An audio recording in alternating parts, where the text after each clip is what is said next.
श्री दुर्गाय नमः। अथ श्री दुर्गा सप्तशती। प्रथमो अध्याय। मेधा ऋषि का राजा सुरथ और समाधि को भगवती की महिमा बताते हुए मधुकैटभ वध का प्रसंग सुनाना। प्रथम चरित्र के ब्रह्मा ऋषि महाकाली देवता गायत्री छंद नंदा शक्ति रक्तदंतिका बीज अग्नि तत्वम और ऋग्वेद स्वरूप हैं। श्री महाकाली देवता की प्रसन्नता के लिए प्रथम चरित्र के जप में विनियोग किया जाता है। भगवान विष्णु के सो जाने पर मधु और कैटभ को मारने के लिए कमल जन्मा ब्रह्मा जी ने जिनका स्तवन किया था, उन महाकाली देवी का मैं सेवन करता हूँ। वे अपने 10 हाथों में खड्ग चक्र गदा बाण धनुष पारिग शूल भुषुंडी मस्तक और शंख धारण करती हैं। उनके 3 नेत्र हैं। वे समस्त अंगों में दिव्य आभूषणों से विभूषित हैं।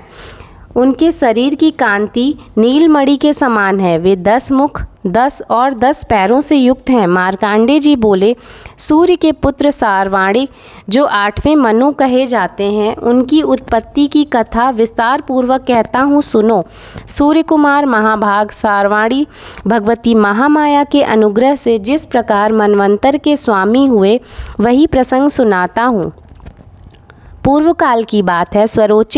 स्वरोचिस मनवंतर में सुरथ नामक एक राजा थे, जो चैत्रवंश में उत्पन्न हुए थे। उनका समस्त भूमंडल पर अधिकार था। वे प्रजा का अपने औरस पुत्रों की भांति धर्मपूर्वक पालन करते थे। तो भी उस समय कोला विध्वंसी नाम के क्षत्रिय उनके शत्रु हो गए। राजा सुरथ की दंडनीति बड़ी प्रबल थी। उनका शत्रुओं के साथ संग्राम हुआ। यद्यपि कोला विध्वंसी संख्या में कम थे, तो भी राजा सुरथ युद्ध में उनसे परास्त हो गए। तब वे युद्ध भूमि में अपने नगर को लौट आए और केवल अपने देश का राजा होकर रहने लगे। किंतु वहाँ भी उन प्रबल शत्रुओं ने उस समय महाभाग राजा सुरथ पर आक्रमण कर दिया।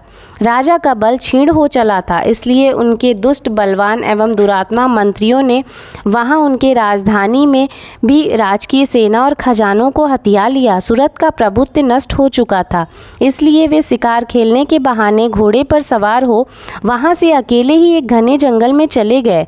वहाँ उन्होंने विप्रवर मेधा मुनि का आश्रम देखा, जहाँ कितने ही हिंसक जीव परम शांत भाव से रहते थे। मुनि के बहुत से शिष्य उस वन की शोभा बढ़ा रहे थे।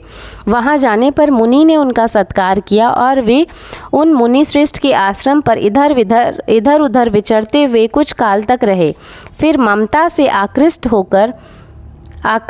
होकर वहां इस प्रकार चिंता करने लगे।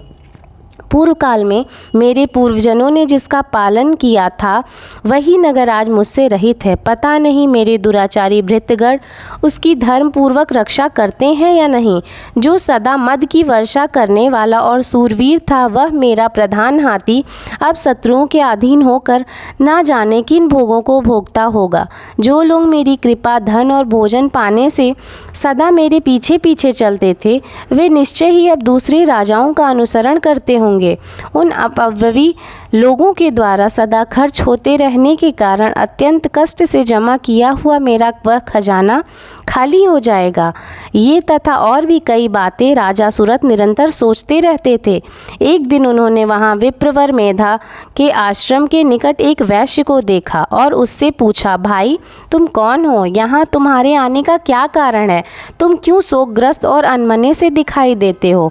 राजा सुरथ का यह प्रेम पूर्वक कहा हुआ वचन सुनकर वैश्य विनीत भाव से उन्हें प्रणाम करके कहा। वैश्य बोला, राजन, मैं धनियों के कुल में उत्पन्न हुआ एक वैश्य हूँ। मेरा नाम समाधि है। मेरे दुष्ट स्त्री पुत्रों ने धन के लोभ में मुझे घर से बाहर निकाल दिया है।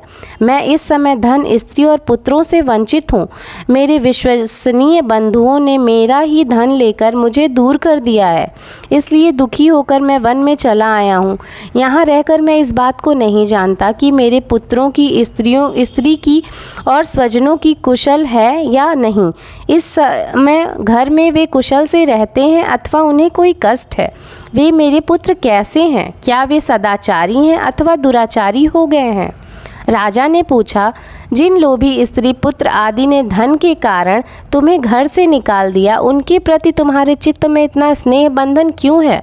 वैश्य बोला, आप मेरे विषय में जैसी बात कहते हैं वह सब ठीक है, किंतु क्या करूं, मेरा मन निष्ठुरता नहीं धारण करता। जिन्होंने धन के लोभ में पड़कर पिता के प्रति प्रेम, पिता के प्रति स्नेह, पति के प्रति प्रेम तथा आत्मीय जनों के प्रति अनुराग को तिलांजलि दे मुझे घर से निकाल दिया है, उन्हीं के प्रति मेरा हृदय में इतना स्नेह है। महामते, गुणहीन बंधुओं के प्रति जो मेरा चित्त इस प्रकार प्रेम मग्न हो रहा है, यह क्या है?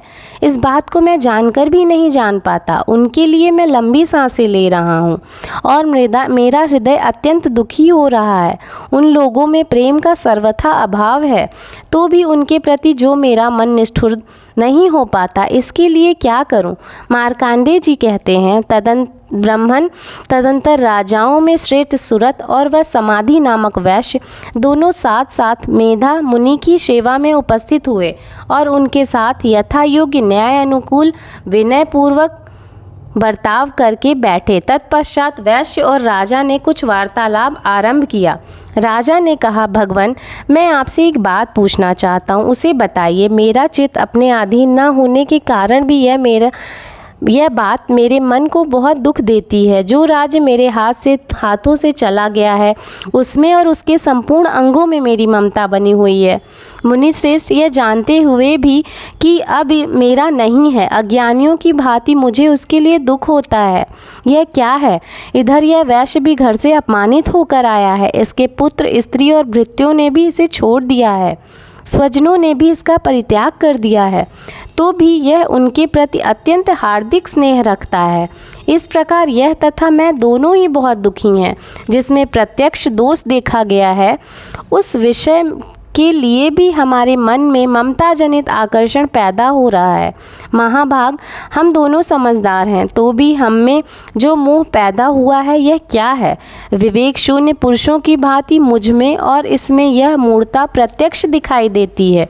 ऋषि बोले, महाभाग, विषय मार्ग का ज्ञान सब जीवों को है, इसी प्रकार विषय भी सबके लिए अलग अलग हैं। कुछ प्राणी दिन में नहीं देखते और दूसरे रात में नहीं देखते, तो तथा कुछ जीव ऐसे हैं जो दिन और रात्रि में बराबर ही देखते हैं। यह ठीक है कि मनुष्य समझदार होते हैं, किंतु केवल वे ही ऐसे नहीं होते। पशु, पक्षी और मृग आदि सभी प्राणी समझदार होते हैं। मनुष्यों की समझ भी वैसी ही होती है जैसे उन मृग और पक्षियों की होती है, तथा जैसे मनुष्यों की होती है वैसे ही उन मृग, पक्षी आदि की होती है। यह तथा अन्य बातें भी प्रायः दोनों में समान ही है।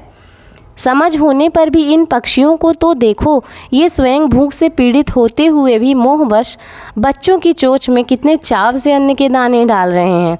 नरश्रेष्ठ, क्या तुम नहीं देखते कि यह मनुष्य समझदार होते हुए भी लोभवश अपने किए हुए उपकार का बदला पाने के लिए पुत्रों की अभिलाषा करते हैं? यद्यपि उन सब में समझ की कमी नहीं है, तथापि वे संसार की स्थिति बनाए रखने वाले भगवती महामाया के प्रभाव द्वारा ममता में भंवर से युक्त मोह के गहरे गर्त में गिराए गए हैं। इसलिए इसमें आश्चर्य नहीं करना चाहिए। जगदीश्वर भगवान विष्णु की योग निद्रा स्वरूपा जो भगवती महामाया है, उन्हीं से यह जगत मोहित हो रहा है। वे भगवती महामाया देवी ज्ञानियों के भी चित्तों को बलपूर्वक खींच कर मोह में डाल देती हैं। वे ही इस संपूर्ण चराचर जगत की सृष्टि करती हैं। वे ही प्रसन्न होने पर मनुष्यों को मुक्ति के लिए वरदान देती हैं। वे ही पराविद्या, संसार बंधन और मोक्ष की हेतुभूता सनातनी देवी तथा संपूर्ण ईश्वरों की भी आधीश्वरी हैं। राजा ने पूछा, भगवान, जिन्हें आप महामाया कहते हैं, वे देवी कौन हैं? ब्राह्मण, उनका आविर्भाव कैसे हुआ तथा उनके चरित्र कौन कौन से हैं? ब्रह्मवेत्ताओं में श्रेष्ठ महर्षि, उन देवी का जैसा प्रभाव हो, जैसा स्वरूप हो और जिस प्रकार प्रादुर्भाव हुआ हो, वह सब मैं आपके मुँह से सुनना चाहता हूँ। ऋषि बोले, राजन, वास्तव में तो वह देवी नित्य स्वरूपा ही हैं। संपूर्ण जगत उन्हीं का रूप है तथा उन्होंने समस्त विश्व को व्याप्त कर रखा है। तथापि उनका प्राकट्य अनेक प्रकार से होता है, वह मुझसे सुनो। यद्यपि वे नित्य और अजन्मा हैं, तथापि जब देवताओं का कार्य सिद्ध करने के लिए प्रकट होती हैं, उस समय लोक में उत्पन्न हुई कहलाती हैं। कल्प के अंत में जब संपूर्ण जगत एकाण में निमग्न हो रहा था तथा सबके प्रभु भगवान विष्णु शेषनाग की सैया बिछाकर योग निद्रा का आश्रय ले सो रहे थे, उस समय उनके कानों के मैल से दो भयंकर असुर उत्पन्न हुए जो मधु और कैटभ के नाम से विख्यात थे। वे दोनों ब्रह्मा जी का वध करने के लिए तैयार हो गए।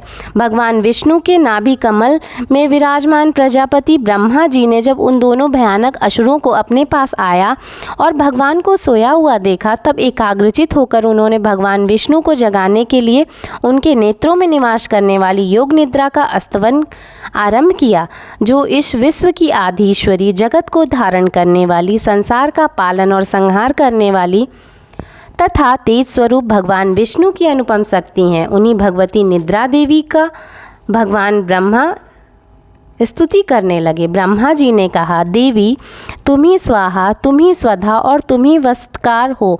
स्वर भी तुम्हारे ही स्वरूप हैं। तुम ही जीवन दायिनी सुधा हो।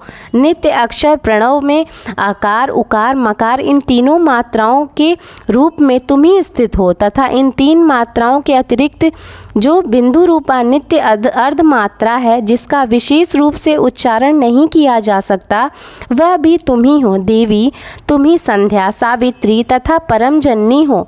देवी तुम इस विश्व ब्रह्मांड को धारण करती हो।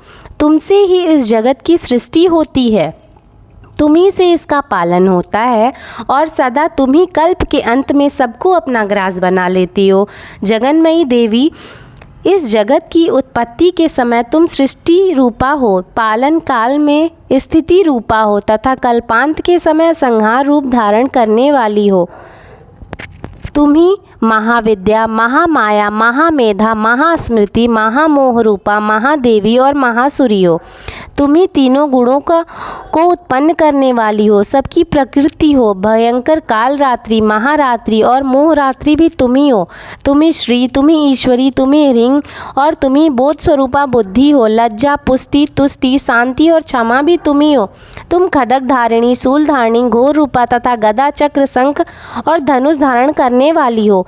बाण, भुषुंडी और पारिघ ये भी तुम्हारे ही अस्त्र हैं। तुम सौम्य और सौम्यतर हो। इतना ही नहीं, जितने भी सौम्य एवं सुंदर पदार्थ हैं, उन सब की अपेक्षा तुम अत्यधिक सुंदरी हो। पर और अपर, सबसे परे रहने वाली परमेश्वरी, तुम ही सर्वस्वरूपे देवी।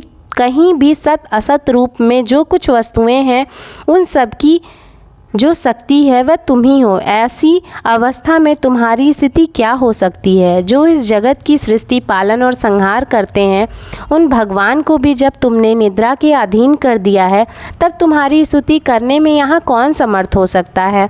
मुझको, भगवान शंकर को तथा भगवान विष्णु को भी तुमने ही शरीर धारण कराया है, अतः तुम्हारी स्तुति करने की शक्ति किसमें है? देवी तुम तो अपने इस उदार प्रभावों में ही प्रशंसित हो। जो दोनों दुर्धर्ष असुर मधु और कैटभ हैं, इनको मुंह में डाल दो और जगदीश्वर भगवान विष्णु को शीघ्र ही जगा दो।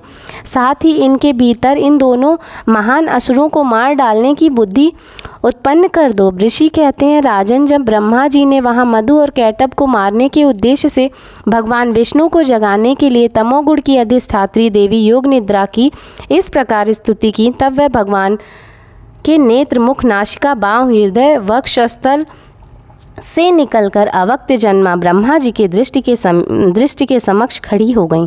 योग निद्रा से मुक्त होने पर जगत के स्वामी भगवान जनार्दन उस एकांड के जल में शेषनाग की सैया से जाग उठे। फिर उन्होंने उन दोनों असुरों को देखा। वे दुरात्मा मधु और कैटभ अत्यंत बलवान तथा पराक्रमी थे। क्रोध से लाल आंखें किए ब्रह्मा जी को खा जाने के लिए उद्योग कर रहे थे। तब भगवान श्री हरि ने उठकर उन दोनों के साथ 5000 वर्षों तक केवल बाह्य युद्ध किया। वे दोनों भी अत्यंत बल के कारण उन्मत्त हो रहे थे। इधर महामाया ने भी उन्हें मुँह में डाल रखा था, इसलिए वे भगवान विष्णु से कहने लगे, हम तुम्हारी वीरता से संतुष्ट हैं, तुम हम लोगों से कोई वर मांगो। श्री भगवान बोले, यदि तुम दोनों मुझ पर प्रसन्न हो तो अब मेरे ही हाथों मारे जाओ। बस इतना सा ही वर मैंने मांगा है, यहाँ दूसरे किसी वर से क्या लेना है। ऋषि कहते हैं, इस प्रकार धोखे में आ जाने पर जब उन्होंने संपूर्ण जगत में जल ही जल देखा, तब कमल नयन भगवान से कहा, जहाँ पृथ्वी जल से डूबी हुई ना हो, जहाँ सूखा स्थान हो, वहीं हमारा वध करो। ऋषि कहते हैं, तब तथास्तु कहकर शंख चक्र और गदा धारण करने वाले भगवान ने उन दोनों का मस्तक अपनी जांघ पर रखकर चक्र से काट डाला। इस प्रकार ये देवी महामाया ब्रह्मा जी की स्तुति करने पर स्वयं प्रकट हुई थीं। अब पुनः तुमसे उनके प्रभाव का वर्णन करता हूँ, सुनो। इस प्रकार श्री मार्कांडेय पुराण में सार्वाणिक मनवंतर की कथा के अंतर्गत देवी महात्म्य मधुकैटभ वध नामक पहला अध्याय पूरा हुआ।